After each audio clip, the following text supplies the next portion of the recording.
현대의학에서 혈전으로 인한 질환은 주요한 건강 위험 요소 중 하나입니다. 혈전은 혈관 내에서 혈액이 응고되어 형성되는 덩어리로 혈류를 방해하거나 완전히 차단하여 생명을 위협하는 심각한 합병증을 유발할 수 있습니다. 뇌졸중, 심근경색, 폐색전증, 심부정맥혈전증 등이 대표적인 혈전성 질환들입니다. 와파린은 1940년대에 개발된 경구용 항응고제로 70년 이상의 임상 경험을 가진 검증된 혈액응고 방지제입니다. 원래는 쥐약으로 개발되었지만 그 항응고 효과가 의학적으로 인정받으면서 현재까지 전 세계적으로 가장 널리 사용되는 혈액응고 방지제 중 하나가 되었습니다. 와파린의 가장 큰 장점은 경구 투여가 가능하다는 점입니다.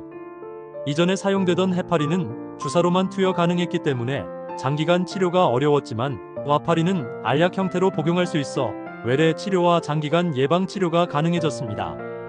또한 비교적 저렴한 비용으로 효과적인 혈전 예방이 가능하여 경제적 부담을 줄일 수 있습니다.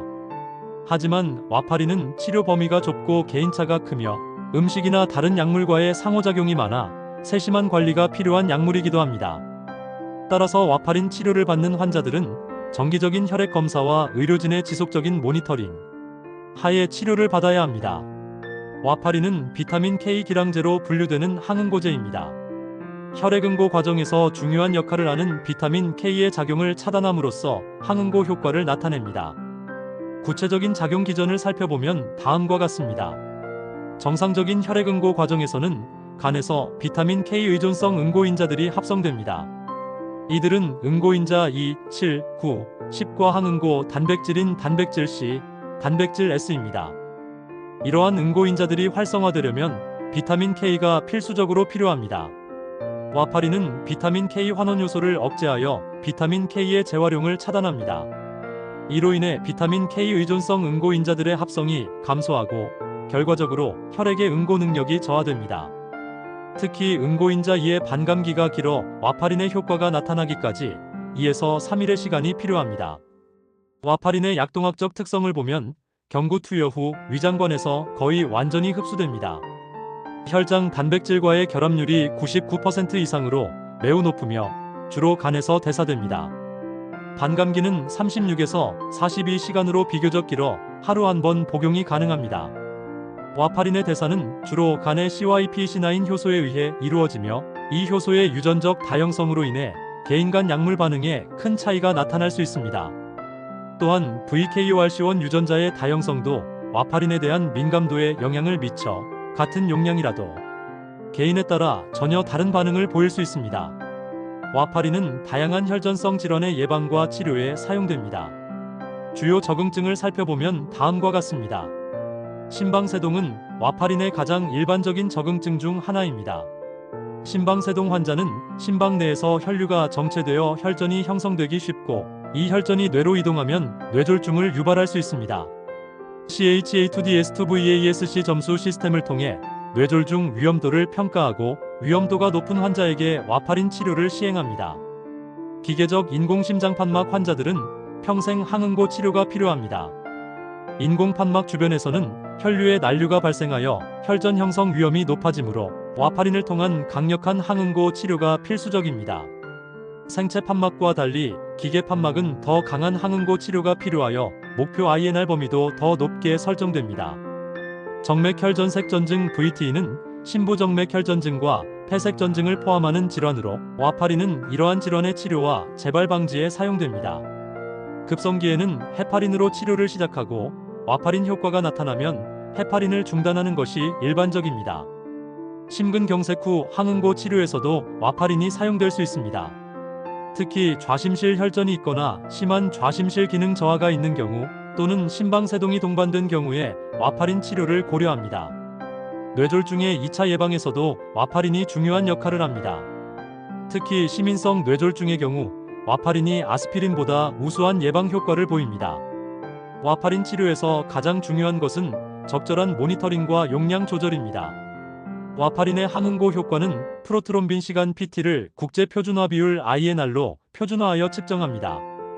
INR은 인터내셔널 노멀라이즈드 레이시오의 약자로 각 실험실마다 다른 시약을 사용하더라도 일관된 결과를 얻을 수 있도록 표준화한 지표입니다. 정상인의 INR은 0.8에서 1.2 범위이며 와파린 치료 중에는 질환에 따라 목표 INR 범위가 설정됩니다. 심방세동, 정맥혈전색전증의 경우 목표 INR은 2.0에서 3.0입니다. 기계적 인공심장 판막의 경우 판막의 종류와 위치에 따라 2.5에서 3.5 또는 3.0에서 4.0으로 더 높게 설정되기도 합니다. 목표 범위를 벗어나면 출혈 위험이 증가하거나 혈전 예방 효과가 감소할 수 있습니다. 와파린 치료 시작 시에는 보통 5에서 10mg으로 시작하여 2-3일 후 INR을 확인합니다. 초기에는 격일 또는 매 2-3일마다 INR을 측정하여 용량을 조절하고 안정화되면 주 1에서 2회, 최종적으로는 월 1회 정도로 모니터링 간격을 연장할 수 있습니다. INR이 목표 범위보다 낮으면 와파린 용량을 증가시키고 높으면 용량을 감소시키거나 일시적으로 중단하기도 합니다. 급격한 용량 변경보다는 10에서 20% 정도씩 점진적으로 조절하는 것이 안전합니다. 최근에는 환자 자가 모니터링 기기가 개발되어 집에서도 INR을 측정할 수 있게 되었습니다. 이는 특히 와파린 치료를 오래 받는 환자들에게 유용하며 더 자주 모니터링할 수 있어 치료 범위 내 시간 TTR을 개선할 수 있습니다. 와파린 치료에서 가장 주의해야 할 것 중 하나는 음식과의 상호작용입니다. 특히 비타민 K가 풍부한 음식은 와파린의 효과를 감소시킬 수 있어 주의가 필요합니다. 비타민 K는 주로 녹색 잎채소에 많이 함유되어 있습니다. 시금치, 케일, 브로콜리, 양배추, 상추, 파슬리 등이 대표적입니다. 하지만 이러한 음식을 완전히 피할 필요는 없고 일정한 양을 꾸준히 섭취하는 것이 중요합니다. 갑작스럽게 많은 양을 섭취하거나 평소 먹던 것을 갑자기 중단하는 것이 문제가 됩니다. 간 역시 비타민 K가 매우 풍부한 식품입니다. 소간, 돼지간, 닭간 등은 비타민 K 함량이 극히 높아 와파린 효과를 크게 감소시킬 수 있으므로 피하는 것이 좋습니다. 알코올은 와파린과 복잡한 상호작용을 보입니다. 급성 알코올 섭취는 와파린의 대사를 억제하여 항응고 효과를 증강시킬 수 있고 만성 알코올 섭취는 간효소를 유도하여 와파린의 효과를 감소시킬 수 있습니다. 따라서 일정하지 않은 음주 패턴은 INR 변동을 야기할 수 있어 주의가 필요합니다. 녹차에는 비타민 K가 포함되어 있어 와파린 효과에 영향을 줄 수 있습니다. 하지만 일반적인 양의 녹차 섭취는 큰 문제가 되지 않으며 평상시와 같은 패턴으로 섭취하는 것이 중요합니다. 크랜베리 주스는 와파린의 효과를 증강시킬 수 있다는 보고가 있어 주의가 필요합니다. 정확한 기전은 아직 명확하지 않지만 대량 섭취는 피하는 것이 좋습니다. 와파린은 매우 많은 약물과 상호작용을 일으킬 수 있어 새로운 약물을 시작하거나 중단할 때는 반드시 의료진과 상의해야 합니다. 주요 상호작용을 살펴보면 다음과 같습니다. 항생제는 와파린과 가장 흔히 상호작용을 일으키는 약물군 중 하나입니다. 특히 트리메토프림 설파메톡사졸, 메트로니다졸, 플루코나졸, 에리스로마이신 등은 와파린의 효과를 크게 증강시킬 수 있습니다. 이는 간효소 억제나 장내 세균총 변화를 통한 비타민 K 합성 감소 때문입니다. 소염 진통제인 엔세이드는 와파린과 병용 시 출혈 위험을 크게 증가시킵니다. 이는 혈소판 기능 억제와 위장관 점막 손상 효과가 더해지기 때문입니다. 아스피린, 이부프로펜, 나프록센 등의 사용 시 특별한 주의가 필요합니다. 심혈관계 약물 중에서는 아미오다론이 강력한 상호작용을 보입니다. 아미오다론은 와파린의 대사를 억제하여 효과를 2에서 3배 증강시킬 수 있어 병용 시 와파린 용량을 30에서 50% 감량해야 합니다. 항경련제인 페니토인, 카르바마제핀은 간효소를 유도하여 와파린의 효과를 감소시킵니다. 반대로 발프로산은 와파린의 효과를 증강시킬 수 있습니다. 갑상선 약물과의 상호작용도 중요합니다. 갑상선 기능항 진증 치료제인 메티마졸은 와파린의 효과를 증강시킬 수 있고 갑상선 호르몬 보충 치료는 와파린의 효과를 증강시킬 수 있습니다. 한약재와 건강기능식품도 주의가 필요합니다. 은행잎 추출물, 마늘 추출물, 생강, 인삼 등은 출혈 위험을 증가시킬 수 있고 세인트 존스워트는 와파린의 효과를 감소시킬 수 있습니다. 와파린 치료의 가장 중요한 부작용은 출혈입니다. 출혈은 경미한 것부터 생명을 위협하는 것까지 다양한 양상으로 나타날 수 있습니다. 경미한 출혈로는 잇몸 출혈, 코피, 피부의 멍, 월경량 증가 등이 있습니다. 이러한 경미한 출혈은 INR이 치료 범위 내에 있어도 발생할 수 있으며 대부분 심각하지 않습니다. 하지만 지속되거나 악화되면 의료진과 상의해야 합니다. 중등도 출혈에는 혈뇨, 혈변, 토열 등이 포함됩니다. 이러한 출혈이 발생하면 즉시 의료진과 상의하고 INR 검사를 받아야 합니다. 경우에 따라 와파린을 일시 중단하거나 용량을 조절해야 할 수 있습니다. 중증 출혈은 뇌출혈, 복강내 출혈, 대량 위장관 출혈 등으로 생명을 위협할 수 있습니다. 이러한 경우 응급 처치가 필요하며 와파린의 즉시 중단과 함께 비타민 K 투여나 응고인자, 농축액 투여 등의 역전 치료가 필요할 수 있습니다. 와파린 유발 피부 괴사는 드물지만 심각한 부작용입니다. 주로 치료 시작 후 3에서 8일 내에 발생하며 혈관 내 미세혈전으로 인해 피부 괴사가 일어납니다. 이는 단백질시 결핍 환자에서 더 흔히 발생하며 즉시 와파린을 중단하고 헤파린으로 대체해야 합니다. 보라색 발가락 증후군도 드문 부작용으로 발가락이 보라색으로 변색되면서 통증이 발생합니다. 이는 콜레스테롤 결정이 말초 혈관을 막아서 발생하는 것으로 추정되며 와파린 중단을 고려해야 합니다. 와파린 치료 중에는 다양한 특별한 상황들이 발생할 수 있으며 각각에 대한 적절한 대응이 필요합니다. 수술이나 침습적 시술을 받아야 하는 경우 출혈 위험과 혈전 위험을 모두 고려해야 합니다. 출혈 위험이 낮은 시술의 경우 와파린을 중단하지 않고 시행할 수 있습니다. 하지만 출혈 위험이 높은 수술의 경우 와파린을 일시 중단하고 헤파린으로 가교 치료를 시행할 수 있습니다. 임신은 와파린 치료에서 특별한 주의가 필요한 상황입니다. 와파린은 태반을 통과하여 태아에게 기형을 유발할 수 있는 기형 유발 물질입니다. 특히 임신 6에서 12주 사이에 와파린 배아병증을 일으킬 수 있어 임신을 계획하는 여성은 임신 전에 헤파린으로 전환해야 합니다. 급성 질환이나 발열은 와파린의 효과에 영향을 줄 수 있습니다. 발열은 와파린의 대사를 증가시켜 효과를 감소시킬 수 있고 탈수나 식욕 부진으로 인한 비타민 K 섭취 변화도 INR에 영향을 줄 수 있습니다. 여행 시에는 시차로 인한 복용 시간 변화와 식단 변화에 주의해야 합니다. 장거리 비행 시에는 정맥 혈전증 위험이 증가할 수 있어 압박 스타킹 착용이나 다리 운동 등의 예방 조치가 필요합니다. 응급 상황에서는 와파린 복용 사실을 반드시 의료진에게 알려야 합니다. 응급 수술이 필요한 경우 신선동결혈장이나 프로트롬빈, 복합체 농축액을 통해 응급 역전 치료를 시행할 수 있습니다. 와파린 치료 중 중증 출혈이나 응급 수술이 필요한 경우 와파린의 항응고 효과를 신속히 역전시켜야 할 필요가 있습니다. 이를 위한 여러 가지 방법들이 있습니다. 비타민 K 투여는 가장 기본적인 역전 방법입니다. 효과가 나타나기까지 6에서 24시간이 필요하므로 응급 상황에서는 다른 방법과 병행해야 합니다. 신선동결혈장 FFP는 모든 응고인자를 포함하고 있어 즉각적인 효과를 기대할 수 있습니다. 하지만 대량의 수액 투여로 인한 부작용과 감염 위험이 있어 주의가 필요합니다.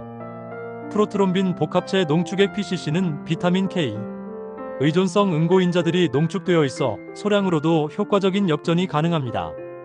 4인자 PCC는 응고인자 2, 7, 9, 10을 모두 포함하고 있어 와파린 역전에 매우 효과적입니다. 제조합 활성화 응고인자 7A는 중증 출혈 시 사용할 수 있지만 비용이 매우 높고 혈전 위험이 있어 제한적으로 사용됩니다.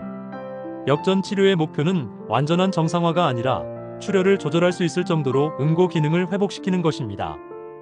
과도한 역전은 혈전 위험을 증가시킬 수 있어 주의가 필요합니다.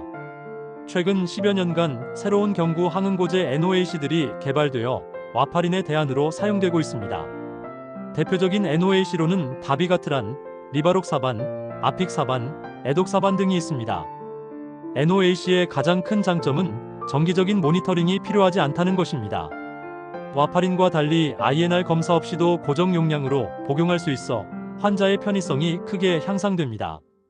또한 음식이나 다른 약물과의 상호작용이 적어 관리가 용이합니다. 효과 면에서도 NOAC는 와파린과 비슷하거나 우수한 혈전, 예방 효과를 보이면서 뇌출혈 등 중증 출혈 위험은 더 낮은 것으로 보고되고 있습니다. 특히 심방세동 환자에서는 NOAC가 와파린보다 우선적으로 권고되는 경우가 많습니다. 하지만 와파린도 여전히 중요한 역할을 하고 있습니다. 기계적 인공심장판막 환자의 경우 NOAC의 효과와 안전성이 확립되지 않아 와파린이 여전히 표준 치료입니다. 또한 와파린은 70년 이상의 임상 경험으로 축적된 데이터가 풍부하고 비용이 저렴하며 역전제인 비타민 K가 쉽게 구할 수 있다는 장점이 있습니다. NOAC는 신기능에 따라 용량 조절이 필요하고 일부는 전용 역전제가 개발되었지만 아직 제한적입니다. 또한 복용 중단 시 효과가 빠르게 사라져 복용 수능도가 떨어지면 위험할 수 있습니다. 와파린 치료의 성공은 목표 INR 범위 내에서 유지되는 시간 TTR과 밀접한 관련이 있습니다. TTR이 70% 이상일 때 최적의 효과를 기대할 수 있으며 이를 위한 다양한 전략들이 있습니다. 환자 교육이 가장 중요합니다. 항응고 클리닉의 운영은 와파린 치료의 질을 향상시키는 효과적인 방법입니다. 컴퓨터 기반 용량 조절 프로그램의 활용도 도움이 됩니다. 환자 자가 모니터링은 적절히 훈련받은 환자에서 고려할 수 있습니다. 유전자 검사를 통한 맞춤형 용량 결정도 주목받고 있습니다. CYP-C9과 VKORC1 유전자 다형성 검사를 통해 개인의 와파린 민감도를 예측하고 초기 용량을 결정하는 방법이 연구되고 있습니다. 생활 습관의 일관성 유지도 중요합니다. 와파린을 복용하는 환자들은 일상생활에서 몇 가지 주의사항을 지켜야 합니다. 정확한 복용이 가장 기본입니다. 와파린은 매일 같은 시간에 복용해야 하며 복용을 잊었을 때는 6시간 이내에는 바로 복용하고 그 이후에는 다음 복용 시간까지 기다려야 합니다. 절대 2번 분량을 한꺼번에 복용해서는 안 됩니다. 출혈 징후 관찰이 중요합니다. 비정상적인 멍, 잇몸 출혈, 코피, 혈뇨, 혈변, 토혈, 심한 두통, 시야, 장애 등의 증상이 나타나면 즉시 의료진과 상의해야 합니다. 상처 관리에도 주의가 필요합니다. 운동과 활동은 적절히 유지하되 접촉 스포츠나 외상 위험이 높은 활동은 피하는 것이 좋습니다. 의료진과의 소통을 원활히 해야 합니다. 새로운 약물을 처방받을 때나 건강기능식품을 복용하고자 할 때는 반드시 와파린 복용 사실을 알리고 상호작용 여부를 확인해야 합니다. 응급상황 대비도 중요합니다.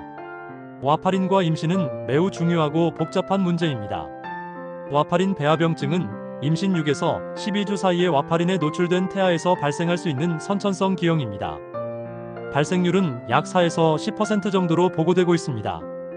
임신 중기와 말기에도 와파린은 태아 뇌출혈의 위험을 증가시킬 수 있어 일반적으로 권장되지 않습니다. 따라서 임신을 계획하는 여성은 임신 전에 저분자량 헤파린 LMWH로 전환하는 것이 원칙입니다. 하지만 기계적 인공심장판막 환자의 경우는 예외적인 상황입니다. 이런 경우 환자와 충분한 상의 후 임신 중에도 와파린을 계속 사용하거나 임신 초기에만 헤파린으로 전환하는 방법을 고려할 수 있습니다. 수유 중에는 와파린 사용이 비교적 안전합니다.